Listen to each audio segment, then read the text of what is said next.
Hello students, welcome back to my YouTube channel Mathicians. और आज हम स्टार्ट करेंगे एक्सरसाइज 10.1 के क्वेश्चन नंबर 3 से।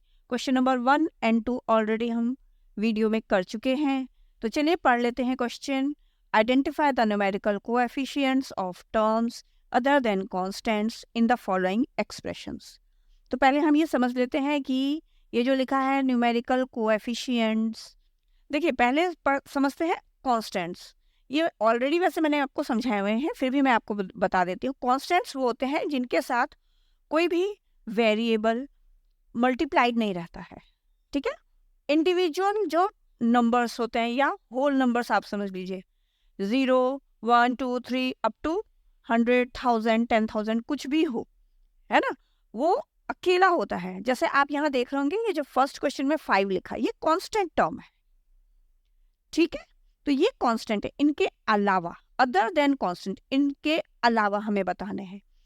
अब हम समझ लेते हैं न्यूमेरिकल कोएफिशिएंट्स क्या है। न्यूमेरिकल कोएफिशिएंट्स क्या होते हैं, जैसे यहाँ लिखा है 3t²। वेरिएबल के साथ कोई भी नंबर या न्यूमेरिकल वैल्यू अगर मल्टीप्लाइड रहती है, वो होते हैं न्यूमेरिकल कोएफिशिएंट्स। तो हमें इन्हीं को आइडेंटिफाई करना है, इनको नहीं करना है, इनके अलावा बोला है, अदर देन कांस्टेंट। क्लियर, समझ में आ गया? बाकी आप करते करते भी क्लियर हो जाएगा आपको। तो चलिए देखिए, मैंने इस तरह से किया है इसको कि एक टेबल टाइप की बना ली है।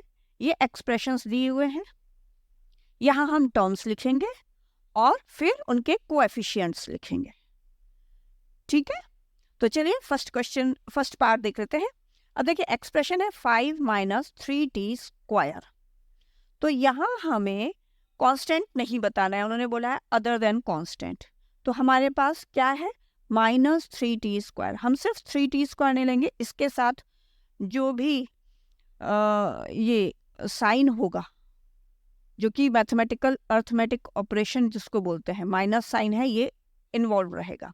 तो टर्म क्या आ गई हमारे पास, -3t²। और कोएफिशिएंट्स क्या आ गए, न्यूमेरिकल कोएफिशिएंट बोले वो क्या आ गए हमारे पास, 3, क्योंकि 3 ये वेरिएबल t है, इसके साथ मल्टीप्लाइड है, ठीक है। तो कोएफिशिएंट हमारे पास आ जाएगा -3, ठीक है। तो चलिए सेकंड पार्ट भी देखते हैं और क्लियर हो जाएगा। अब यहाँ पे है आपके पास एक्सप्रेशन 1 + t + t² + t³। अब देखिए ये हमें, ये कांस्टेंट टर्म है, इसे हमें लेना नहीं है, क्वेश्चन में बोला हुआ है। तो हमारे पास टर्म्स क्या आ गए, ये 3 टर्म्स हैं, t, t² और t³। अब इसमें कोएफिशिएंट क्या है, अब आप कहेंगे यहाँ पे तो कोएफिशिएंट नहीं है।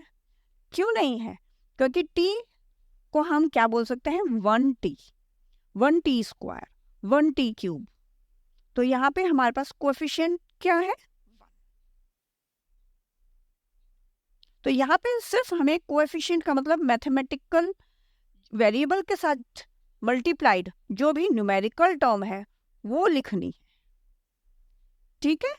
अब देखिए यहाँ पे देखिए थर्ड है x + 2xy + 3y। अब यहाँ पे कांस्टेंट टर्म तो नहीं है, तो ये जो तीनों हैं, ये 3 टर्म्स हैं हमारे पास, x, 2xy एंड 3y। अब यहाँ पे देखिए हम कॉमास लगा रहे हैं, ठीक है, क्योंकि हमें टर्म्स बतानी है। अब हमें यहाँ पे कोएफिशिएंट्स बताने हैं। x का कोएफिशिएंट क्या हो गया, 1, xy इसका कोएफिशिएंट 2 है, क्योंकि 2 मल्टीप्लाइड है xy के साथ में, और y का कोएफिशिएंट 3 है, क्योंकि 3 मल्टीप्लाइड है y के साथ में। क्लियर। अब फोर्थ पार्ट देख लेते हैं, 100m + 1000n, ठीक है। तो 2 टर्म्स हैं हमारे पास, 100m एंड 1000n। तो यहाँ पे m का कोएफिशिएंट है 100, तो 100 लिखेंगे, और n का कोएफिशिएंट है 1000, तो हम 1000 लिखेंगे। ये कोएफिशिएंट्स है, क्लियर। फिफ्थ पार्ट देख लेते हैं, यहाँ पे है minus P square Q square plus 7pq। तो दो टर्म्स आ गई हमारे पास, एक तो है minus P square Q square, दूसरा टर्म है 7pq। ठीक है, तो इसका जो कोएफिशिएंट है minus P square Q square का क्या कोएफिशिएंट आ जाएगा? माइनस, देखिए यहाँ भी चलेगा, -1। जब ये कोई अगर न्यूमेरिकल नहीं लिखा है और वो वेरिएबल लिखे हुए हैं तो वो 1 है। ठीक है, और यहाँ पे आ जाएगा पी क्यू का कोएफिशिएंट 7 है। क्लियर? 6th पार्ट देख लेते हैं अब। 1.2 एक टर्म आ गई 1.2a, दूसरी टर्म क्या आ जाएगी 0.8b। अब a का कोएफिशिएंट है 1.2 और b का कोएफिशिएंट हो जाएगा 0.8। तो आप समझ गए होंगे कांस्टेंट में और न्यूमेरिकल कोएफिशिएंट में क्या डिफरेंस है। कांस्टेंट टर्म बिल्कुल सेपरेट रहती है, उसके साथ कोई भी वेरिएबल मल्टीप्लाइड नहीं रहता है, और कोएफिशिएंट टर्म के साथ वेरिएबल मल्टीप्लाइड रहता है। ठीक है, अब यहाँ पे एक ही टर्म है 3.14 आर स्क्वायर, एक टर्म है, यही टर्म है। तो यहाँ पे आर स्क्वायर का जो कोएफिशिएंट है वो 3.14 है। सिंपल। अब यहाँ देखिए 2l प्लस बी है, तो अब आप क्या करेंगे, इसको जरा ब्रैकेट को ओपन कर लीजिए, तो 2 की मल्टीप्लाई l से भी होगी प्लस 2 की मल्टीप्लाई b से भी होगी। तो अब हमारे पास दो टर्म्स आ गई, 2l और 2b। तो यहाँ पे l का कोएफिशिएंट भी 2 है और b का कोएफिशिएंट भी 2 है। नाउ 9th पार्ट 0.1y, एक कोएफिशिएंट ये आ जाएगा, दूसरा एक टर्म आ जाएगी और दूसरी टर्म आ जाएगी 0.01y स्क्वायर। तो यहाँ पे y का जो कोएफिशिएंट है वो है 0.1 और y स्क्वायर का कोएफिशिएंट हो जाएगा 0.01y स्क्वायर। क्लियर? तो यहाँ पे हमारा 3rd क्वेश्चन फिनिश होता है और यहाँ से आप समझ जाएंगे कि न्यूमेरिकल कोएफिशिएंट किसे बोलते हैं और कांस्टेंट टर्म्स क्या होती हैं। ठीक है, तो इस क्वेश्चन को करने से आप में कंफ्यूजन खत्म हो जाएगा। Clear? Now question number 4th ए पार्ट देखेंगे पहले। Identify terms which contain x and give the coefficient of x। Question number 3 में आपने सिर्फ कोएफिशिएंट ढूंढे, आपने ये नहीं देखा वो x है y है, जो भी है x y z l m n a b जिसका भी कोएफिशिएंट था, सिर्फ आपने कोएफिशिएंट्स ढूंढे। यहाँ पे आपको पर्टिकुलर बताया गया है कि सिर्फ जहाँ पे x लिखा होगा उसी का कोएफिशिएंट आपको ढूंढना है, वो टर्म को आइडेंटिफाई करना है और उसी का कोएफिशिएंट आपको लिखना है। तो चलिए ये भी कर लेते हैं। देखिए ये एक्सप्रेशंस मैंने एक साथ लिख दिए, यहाँ पे भी मैंने टेबल बना दी है, लिखा है एक्सप्रेशंस टर्म्स कंटेनिंग x, फिर उन्हीं का हम कोएफिशिएंट भी x का ही लिखेंगे। ठीक है, तो फर्स्ट पार्ट है y square x plus y। अब देखिए ये जो y है ना, यहाँ पे x नहीं है, तो ये हमारा टर्म है ही नहीं। हमारी टर्म क्या है, ये जिसमें कि x होगा। तो टर्म कौन सी लिखेंगे हम, सिर्फ y स्क्वायर x। पहले हम टर्म्स लिख देते थे कि कितनी टर्म्स पूछी हैं वही लिखनी है, अब यहाँ पे पर्टिकुलर उन्होंने x कंटेन करने वाली टर्म्स पूछी हैं। क्लियर? तो हम वही लिखेंगे। अब यहाँ पे x का कोएफिशिएंट क्या है, y स्क्वायर, तो हम यहाँ पे कोएफिशिएंट पे क्या लिखेंगे, y स्क्वायर, क्योंकि x के साथ क्या मल्टीप्लाइड है, y स्क्वायर। क्लियर? तो सेकंड पार्ट देखते हैं। अब देखिए यहाँ पे y स्क्वायर नहीं है, अब देखिए यहाँ पे x नहीं है, तो इसको नहीं चूज करेंगे हम चूज करेंगे इसको, क्योंकि -8y x इस वाले टर्म में है, तो हम चूज करेंगे -8y x। अब यहाँ पे x लिखा है, x का कोएफिशिएंट क्या है, बाकी सब -8y, x मल्टीप्लाइड है -8y से, तो यहाँ पे आ जाएगा -8y। होप आपको क्लियर हो रहा होगा। x जिससे भी मल्टीप्लाइड है वो सारे उसके कोएफिशिएंट्स हैं। क्लियर। अब थर्ड पार्ट है x + y + z। अब देखिए x सिर्फ यहाँ पे है तो हमारा कोएफिशिएंट, हमारा जो टर्म है, सॉरी पहले बोलेंगे, लिखेंगे हम टर्म, पहले हमारी टर्म है x।